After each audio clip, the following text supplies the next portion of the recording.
అందరికీ praise the lord. ప్రియమైన దేవుని బిడ్డలారా, బాగున్నారా? అందరూ క్షేమంగా ఉండాలని, సంతోష సమాధానములతో దేవునిలో ఎదగాలని మేము మనస్ఫూర్తిగా కోరుతా ఉన్నాం.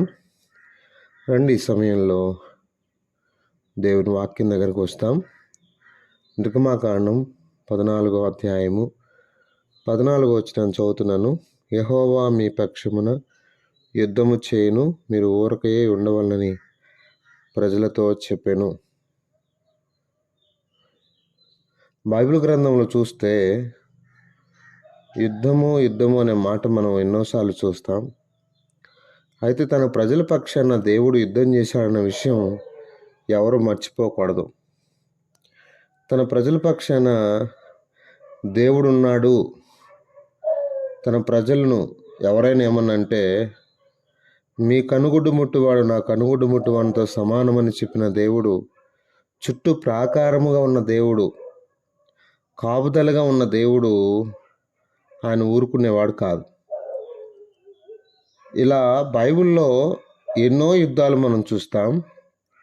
ఆ యుద్ధాలన్నిటిలో కూడా దేవుడు వారి పక్షాన ఉండడం, వారిని కనికరించటం, శత్రు సైన్యముతో దేవుడే యుద్ధం చేయడం మనం చూస్తాం. కనుక దేవుని బిడ్డలారా, దేవుడు యుద్ధశూరుడు అన్న విషయం మర్చిపోవద్దు.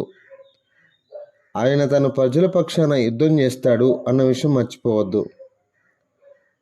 మొట్టమొదటిగా నా ప్రియ దేవుని బిడ్డలారా, లోతు పట్టబడినప్పుడు అబ్రహాం వెళ్ళాడు. అబ్రహాం వెళ్ళి చెరపట్టబడిన తన సహోదరుణ్ణి యుద్ధం చేసి, అనగా అబ్రహాం పక్షాన దేవుడు ఉన్నాడు. అబ్రహాం పక్షాన దేవుడు ఉండి ఆ రాజులందరినీ తరిమివేసి, నేను చదువుతాను చూడండి. ఆదికాండం 14వ అధ్యాయము 17వ వచనం. అతడు కదొర్లాయోమెరును అతనితో కూడా నున్న రాజులను ఓడించి తిరిగి వచ్చినప్పుడు, కాబట్టి ప్రియమైన వాళ్ళరా, రాజులను ఓడించి తిరిగి వచ్చినప్పుడు అంటే తన ప్రజలకు ఓటమి అనే విషయము ఎరగని వారు. ఏదైనా పొరపాటు చేస్తే తప్ప ఓటమే లేదండి. యెహోషువ కాలంలో ఆకాను పొరపాటు చేశాడు, అప్పుడు ఓటమి పాలైపోతూ వచ్చారు. అంటే ఓటమి అయినారు అంటే అర్థం ఏంటంటే, వారు ఏదో పొరపాటు చేశారు, దేవునికి విరోధంగా ఏదో జీవించారు, లేకపోతే వారు ఓటమి ఎరగని వారు. ఎందుకు?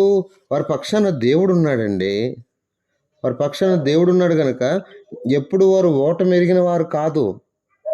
ముందు సముద్రముని, వెనుక శత్రువులున్ని, ఎలాంటి ప్రళయాలున్ని, ఎలాంటి సమస్యలు ఉన్ని, ఎలాంటి ఇబ్బందులు ఉన్ని, నా ప్రియ స్నేహితులారా, నిజంగా నిర్గమాకాండం ఇదే 14వ అధ్యాయం 25వ వచనం వాళ్ళు కూడా చూశారు.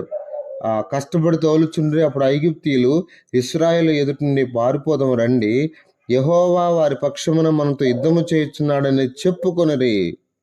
కాబట్టి వారి పక్షాన మనతో దేవుడు యుద్ధం చేస్తున్నాడు అన్న విషయం వారికి అర్థమైపోయింది.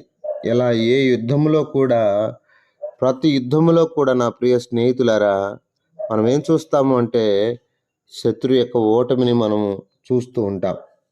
దేవుడు తన ప్రజల పక్షాన ఉంటాము చూస్తూ ఉంటాం. ఎవరు మన పక్షాన ఉన్నా లేకపోయినా ఒకటే చెప్తున్నాను, దేవుడు మన పక్షాన ఉండగా, మనతో ఉండగా మనకు విరోధి ఎవడు? అర్థమైందా?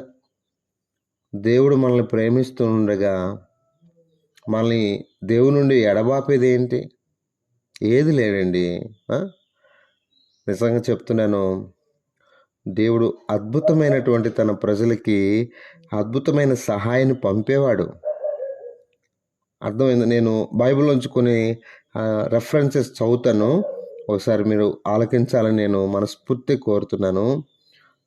సంఖ్యాకాండం 32:9. గాదీయులు, రూబేనీయులు అందరూ యెహోవా సన్నిధిని యుద్ధమునకు సిద్ధపడి మీతో కూడా యోర్దన అవతలికి వెళ్ళిన ఎడల, అంటే తన ప్రజలు సిద్ధంగా ఉన్నప్పుడు వారి పక్షంగా, నా ప్రియ దేవుని బిడ్డలారా, ద్వితీయోపదేశకాండము 2 చదువుతాను. మూడో అధ్యాయం 22వ వచనం. మీ దేవుడైన యెహోవా మీ పక్షము యుద్ధము చేయవాడు గనుక వారికి భయపడవద్దని ఆజ్ఞాపించితిని. అంటే మన పక్షాన దేవుడు యుద్ధం చేస్తాడు కాబట్టి ఆ శత్రువు నోరు మూయాల్సిందే అన్న విషయం మీకు అర్థమవుతుందా? అవునండి. దేవుడు మన పక్షాన. యెహోషువ గ్రంథంలో కూడా మరొక మాట చదువుతాను చూడండి. యెహోషువ గ్రంథం 10వ అధ్యాయం 14వ వచనం. వినిన ఆ దినం వంటి దినము దానికి ముందు గాని దానికి తర్వాత గాని ఉండదు. నాడు యెహోవా ఇశ్రాయేలు పక్షము యుద్ధం చేసెను. నాడు యెహోవా ఇశ్రాయేలు పక్షముగా. చూడండి ఎంత మంచి మాటలు అసలు.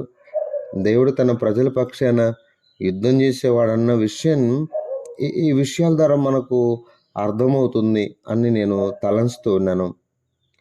10వ అధ్యాయం 42వ వచనం. ఇశ్రాయేలు దేవుడిని యెహోవా ఇశ్రాయేలు పక్షముగా యుద్ధము చేయుచున్నాను గనుక వదిలేసేవాడు కాదు ఈ దేవుడు. అర్థమైందా? అవునండి. దేవుడు వదిలివేసేవాడు కాదు ఏమాత్రం.